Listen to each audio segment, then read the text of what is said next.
Welcome to Upwards, sponsored by the Microsoft Aspire Experience, where we share stories and insights to help you grow 1% better in your personal and professional life every episode. Here are your hosts for today's episode, Zach Zhu and Jay Lee. Hello, everyone. Welcome back to another episode of Upwards. My name is Jay Lee, and I am here with my co-host, Zach Zhu. Zach, who do we have on the show today? Hey, thank you for asking that question, Jay, because we have an absolute rock star of a guest today. Her name is Roxy Ndebumadu, and she is a senior customer success manager here at Microsoft. But in addition to that, she is actually a councilwoman for the city of Bowie, Maryland, and she represents 68,000 residents. So best be sure that she is a master at networking and is an absolutely phenomenal conversation, and I cannot wait for y'all to listen. Enjoy the interview. Hey, Roxy. Thank you so much for joining us. Could you give us an overview of who you are and what you do? Yes. First off, thank you so much for having me, Jay and Zach. I'm really excited to be here. I am a senior customer success manager in our federal business. I am located in the Washington, D.C. area, and I've been in Washington, D.C. for many, many, many years now. Apart from that, I'm also elected in the Washington, D.C. area. So I have had the pleasure of being on city council for the last 2 years and hopefully finishing out my term strong till 23. So thank you for having me. Absolutely. And just jumping right into the questions here. What is your personal definition of networking? My personal definition of networking has changed so many times over the years. What I think it is today is the ability to get to know people who are potentially different from you, to be able to learn more about them and foster human connection. I think that when a lot of people think about networking, they approach it from the perspective of who can I know and what is it that I can gain from them. And for me, it's really being able to foster a human connection and really get to know somebody on a deeper level and really just see where that goes between you and that other person and what learnings can come from that. Absolutely. And speaking upon all of those different kind of individuals that you can learn from and understanding them from a person kind of level, can you talk a little bit more about the circles that you're in? Are they kind of intersected, or do you keep them separate? Okay, so I have to read this because I think you'll think it's funny. So I'm going to open up my Clubhouse profile, and I know a lot of people may not know what Clubhouse is, but I'm going to open it because literally the first line of my bio, well, it's the second sentence on the first line. It says, "You can find me taking up space in rooms I don't belong in." And it's very intentional. And the reason why is because, to your question, I don't believe in separating those circles. I don't believe in separating and saying okay, my political hat is over here, my technology hat is over here, my waterworks hat is over here. Because at the end of the day, all of those things are very intertwined in the way that we approach life, no matter who you are and what angle you look at it from. Brookings has enabled me to do so much at Microsoft and be able to approach my customers from a very different perspective, the same way that Microsoft has enabled a lot of the work that I've done as a councilwoman. For example, last week, we didn't announce it yet, so you heard it here first. We are announcing in the next couple of weeks a partnership with Rosetta Stone to give out free Rosetta Stone licenses to the entire community. But knowing how to partner with people is something that I learned from Microsoft, really understanding customer obsession and the empathy of those at the heart of who you serve. Those are the reasons why I was able to do those types of things. So I don't necessarily keep those circles separate. I think there are a lot of people who I can attribute my success to at Microsoft who have been enablers and who have also been mentors and teachers and people who have just pushed me further. So I think that when people try to separate those circles, it creates further chaos. And then you're also isolating connection and learning that could come from that. What is your Clubhouse profile? Just giving people a shout out here if our audience is interested in following you. Great call out, Jay. Yeah. I chit chat a lot. I'm a chatty person, if you can't tell. So my Clubhouse handle is Roxy Ndebumadu. If you want to follow me, I think people are resonating with the things I'm talking about, I guess. Hey, nice. Yeah, I mean, I absolutely love that initial line that you had within your profile saying that you're taking up space in rooms or places that you're technically not supposed to be in. But I mean, that's like the heart of bringing all your circles together. And I guess I have a two-part question in regards to that. How have you managed to bring all of your different circles together? And if so, what is the power and importance of integrating different spheres of influence together? I think that what I've learned is that people view certain things based off of the lens that they have from the way that they grew up. And for me, I think that a lot of people haven't necessarily taken the time to sit down and say, okay, what are my unique strengths? What are my unique superpowers? And how can I bring that to the forefront to enable who I am as a person? For me, I know that I'm a connector. I know that I don't mind making the ask, no matter how ridiculous that ask may sound. Like that, it's just who I am at heart.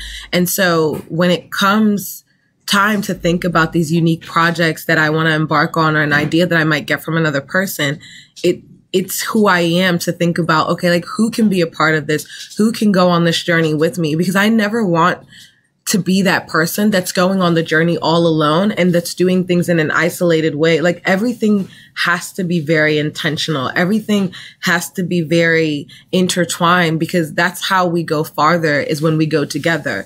We don't go far by going by ourselves and by thinking, oh, okay, this is my project. I need to be at the forefront. When it comes time for me to present, like even I had a conversation with the Secretary of Transportation for the state of Maryland last week. I didn't present in that meeting. My interns presented in that meeting because it's how you bring people together and foster those types of connections and understand people's strength. I know that one of my interns really wanted to meet him.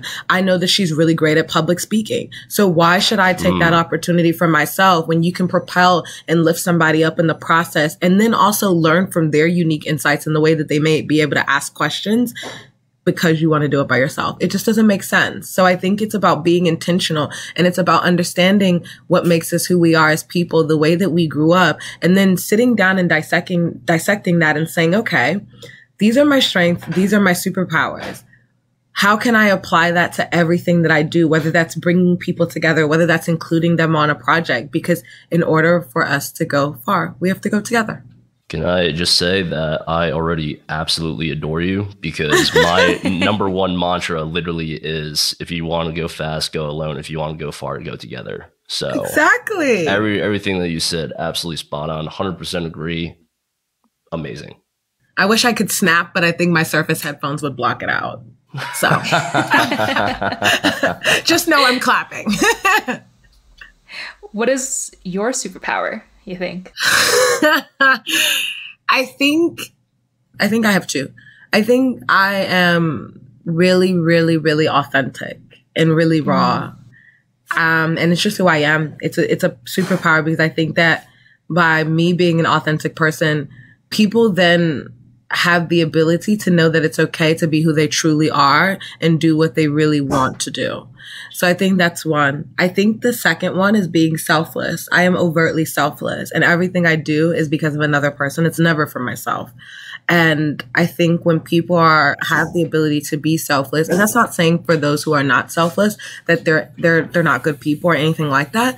But I think when somebody has the ability to be selfless and view themselves as like, I almost want to say the sacrifice, but not so much because they know that they're strong and they can take the hits or they can take the blows or they can handle what may come on behalf of another person. I think that's a really, really deep strength that we don't necessarily have enough of in society. So I think for me, it's the ability to be authentic, which I can attribute my authenticity to my networking. And I know we'll talk about that in a second. And then the second part is just being selfless and really caring so deeply about other people. That's a really, really good point. And so on your two superpowers, being authentic and being selfless, how do you take those and apply them to meeting other people and building your network? Ooh, a lot of people may not like this one, but I like it, so it's fine. So when it comes to mixing authenticity and selflessness and how that has propelled me in networking at Microsoft, I think a lot of people have asked me over the years, like, how do I know so many people? How am I so connected, given I've never lived in Seattle? I've never spent a ton of time in Seattle and I've always been based in DC. I see a gap and I'm just like, well, Roxy, you're excited about this. This is something you're curious about. How can you step up and be the change that you want to see in the world? How can you authentically just express to people what you're seeing as the problem so that you can either position yourself or somebody that you know who cares about the same things as a person who's equally primed to solve that problem as well? And so oftentimes it's always about serving other people, or it's about just being authentic and really telling people what it is that I see and what it is that I feel. And at the end of the day, it becomes their decision what they want to do with it and how the relationship flourishes. But it oftentimes always results in it flourishing in a really, really, really good way.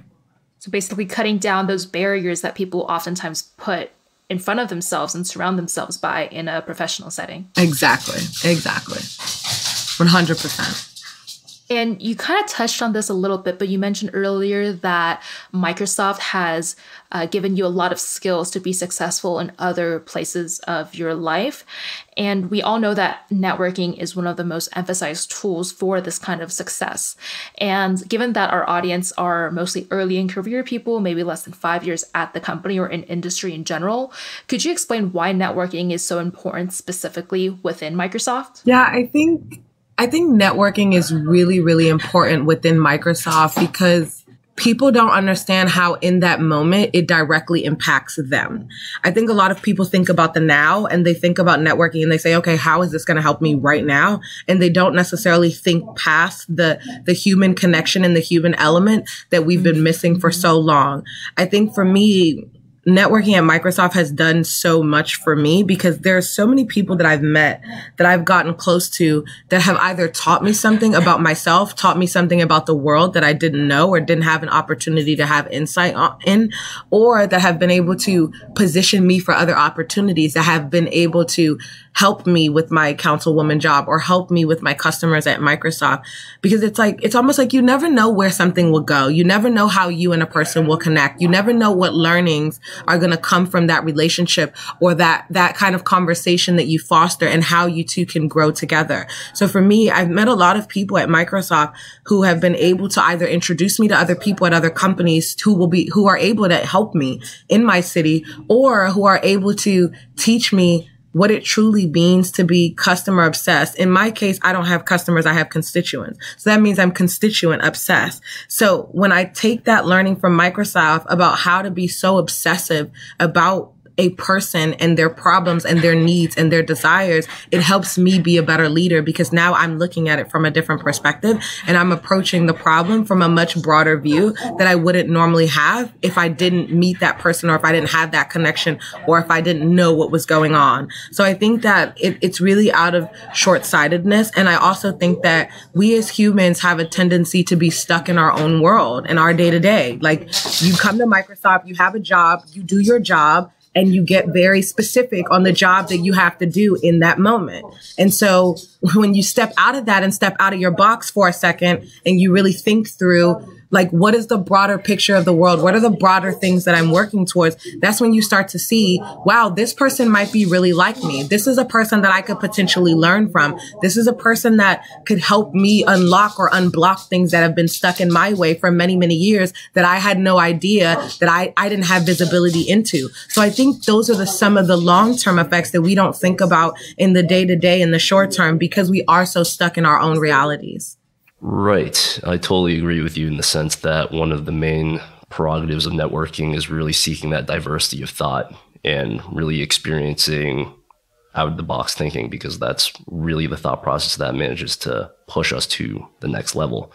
So with that end goal in mind of trying to engage in as many different thinkings as possible, what are some of the best methods and tools for early in career individuals at Microsoft to develop themselves into consistent and strong networkers?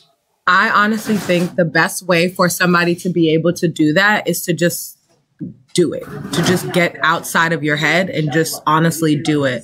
Some of the times that I've sent a lot of the networking emails, I guess you would say, that I was terrified. I was equally scared. I didn't know how that person was going to receive me. I didn't know if it was acceptable or appropriate. I didn't know how that was going to land. I didn't know. Why? I had no clue. However, because I knew what my weaknesses were and I knew where I was trying to grow, I had no choice but to not pay attention to those things. I knew that I had to focus on growing as a person. However, I think it's knowing that you're terrified, knowing that you're scared, and knowing that that may cause you uncomfort, but just doing it anyways, because the more you do it, the more you grow confidence in those areas, the more you get feedback, the more you're able to learn how important doing those things and stepping outside of our comfort zones are.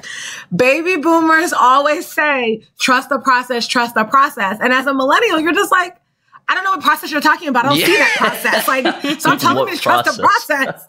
But now that I'm almost 4 years in at Microsoft, I can truly and wholeheartedly say, trust the process. It all works out the way that it's supposed to in the end, even with the minor hiccups. I'm a compulsive researcher. I will research you like I'm part of FBI. Like, and if I want to know somebody, and if you're even remotely intriguing, I want to know more about you. And when I learn those things, then I send you an email and just say like, hey, Zach, I love your LinkedIn profile. I love that comment that you wrote on Jay's post when you were talking about, you know, baby boomers and how they're not fully understanding millennials and Gen Z. Like, can we connect? I just want to learn more. It's just really that simple. And people are willing because at the end of the day, we're all starving for human connection. Oh, absolutely. So Microsoft is absolutely gigantic. There's 150,000 plus employees all around the world. And I sometimes feel like you can do anything you want for a career that's available at Microsoft.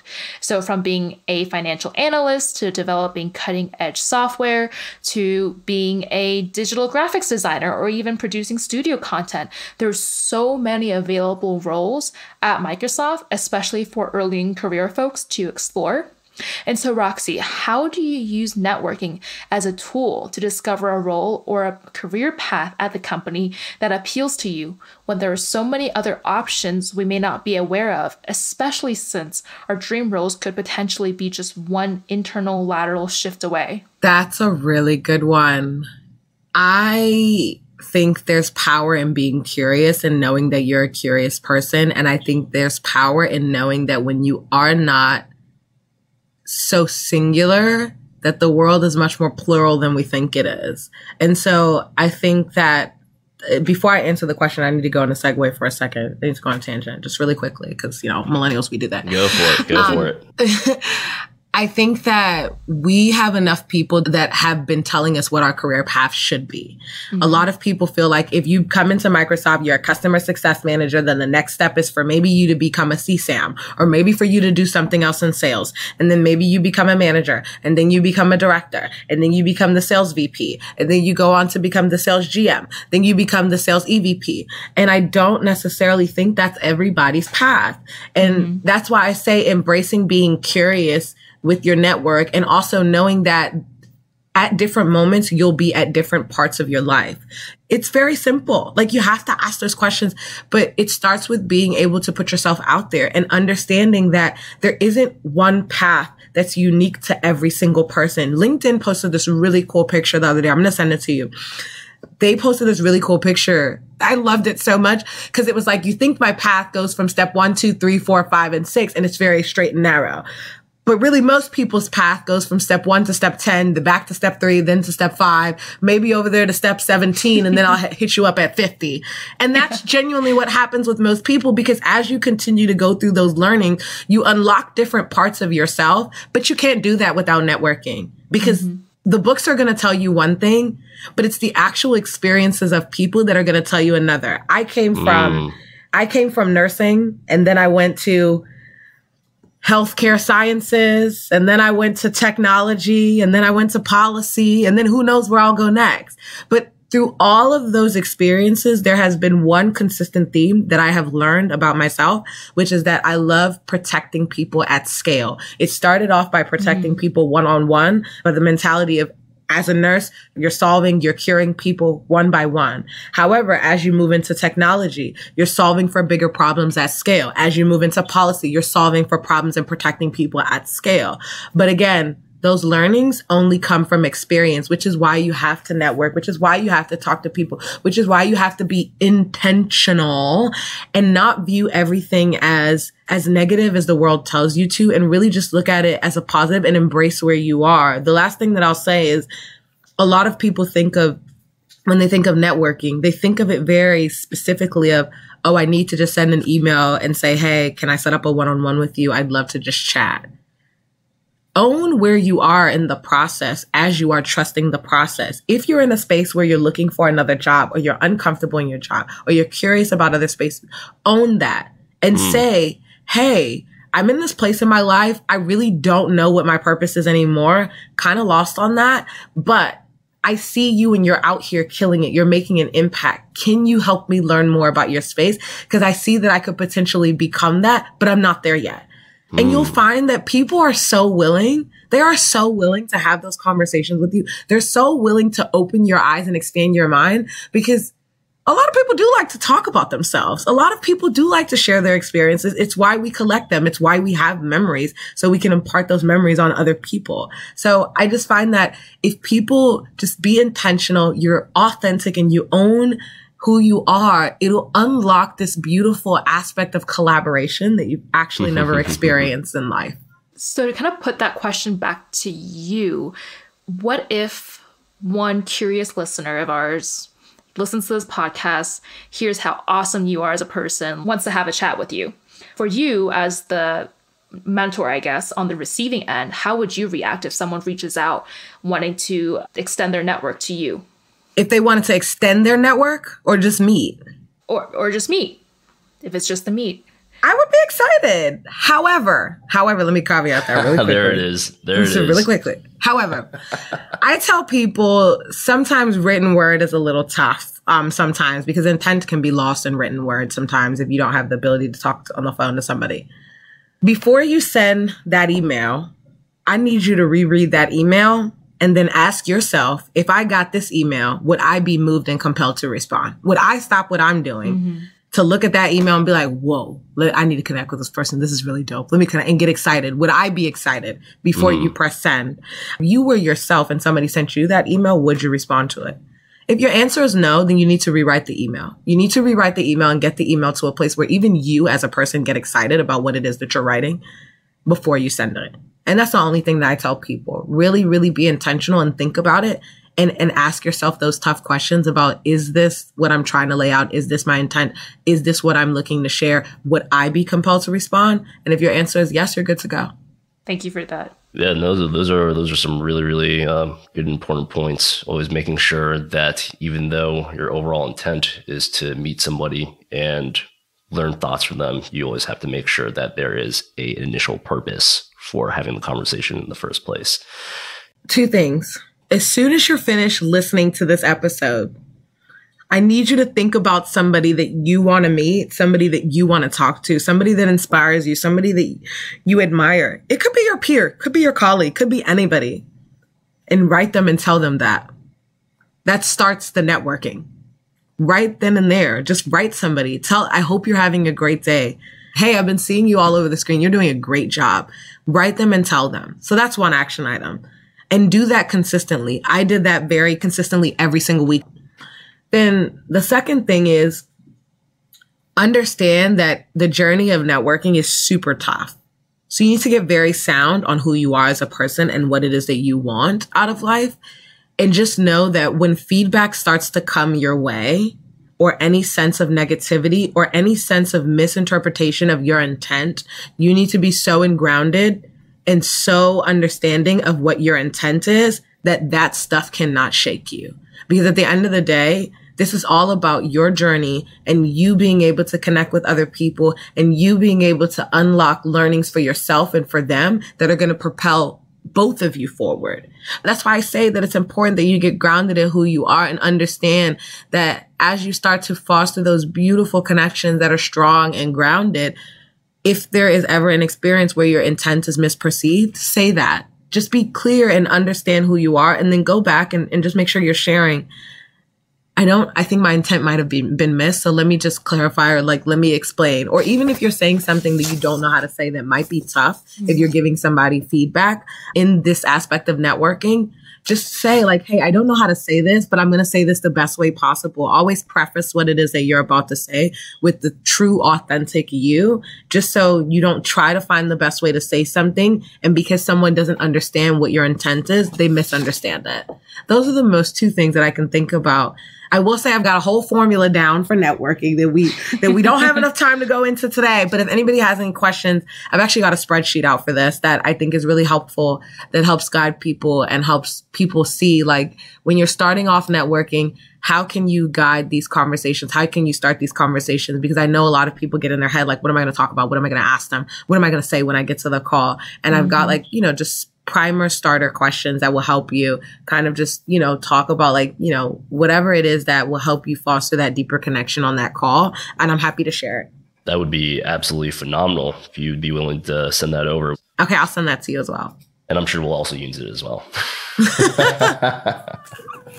I'll be personally very thankful to have that spreadsheet as a guideline. Oh my gosh. Anything for the Aspire community. I know how tough it is coming into a really big company and really dealing with the fear of the unknown, but it's a lot easier than we think it is. And trust me, the process, it does work itself out. It seems like you have to look more internally on who you are first before you go externally on who you want to be and who you want to meet. 100%. You have to know who you are. And this is actually the good thing about networking. Even if you don't know who you are, I still encourage you to do it because it will help you learn who you are. Because some of the questions that are going to come out of it, like, what do you want? What's important to you? Who is it that you admire? If you had your dream job, what could you be doing today? How do you think about making impact? Those questions and somebody asking them can help you inspire this train of thought where you're just like, oh my gosh, like, you're right. I've never thought of that. Like, who am I? What am I? What do I want? Those types of things. So I wholeheartedly agree with you. All right, Roxy, I think we are at time. Thank you so much for coming on the show. You are super inspirational. We love learning about your journey and all the hats you wear and how you are your authentic self at work and with all of your friends and connections. So I hope our listeners really enjoyed this and they want to meet you. I guess they can reach out. Make sure it's a good email, though. It's a good, I know. Look at that email and say, would I respond to this? Because let me tell you, we all need a good laugh. Yeah. Thank you so much for the time, Roxy. That was one of my favorite conversations ever and learned an immense amount. So thank you so much. Oh my gosh, thank you. I'm learning from you and the way that you ask questions and the types of questions that you're asking and also what you're doing for the community it's just so powerful. So thank you for being who you are. Wow. Oh my gosh, Zach, Roxy is amazing. Can I just say that for the least? She is not scared of bringing her authentic self to work and letting people know who she is. It's just absolutely phenomenal to see someone who does it without fear and does it so well. Yeah, no, straight up. Like, even just trying to collect my thoughts right now, I'm a little bit speechless just because, I mean, networking itself is such a over talked about subject, but she has such a unique spin on it in the sense of really just being her complete self, like not switching her style of personality for anyone that she's talking to. And just that her ultimate goal of networking in general is just to make a positive impact for others. Like, she's just such a great person. Yeah, and she knows how to give back to people and also to her community too. It's really phenomenal to learn from anyone who balances a full-time job, but also is working in the government. As you said, she is a councilwoman for Bowie, Maryland, has 68,000 people that she represents. So she not only brings her authentic self to work in the tech industry, but also does that to represent underrepresented minorities in her township as well. Yeah, and just building off of what you're saying right now, it's just astounding because it's one of the hardest things to do as a person is really to embrace your true authentic self. Yeah, totally. Yeah, you're always scared of judgment from others, and the fact that Roxy's able to kind of embrace this concept of being her authentic self while also interacting with literally thousands of people at the same time. It just shows how fearless and brave she is. And I think that's a lesson that we can all take for ourselves in the sense of just embracing who we are and really having confidence to strive forward with that regard. And I think without that kind of a psychological boundary / obstacle in our minds, we really can achieve some really, really awesome things. Yeah, you're totally right. Well, Zach, I know I learned a lot from Roxy. I hope you did, and I hope that our audience did. So, as always, really good chatting with you. I'll see you in the next episode. Always a pleasure, Jay. I'll see you there. And hopefully we will see all of you as well. Thanks for listening to Upwards. Be sure to subscribe on your preferred podcast platform and leave us a review. Learn more about the Microsoft Aspire experience at aka.ms/Microsoft Aspire experience. We'll catch you next time on Upwards.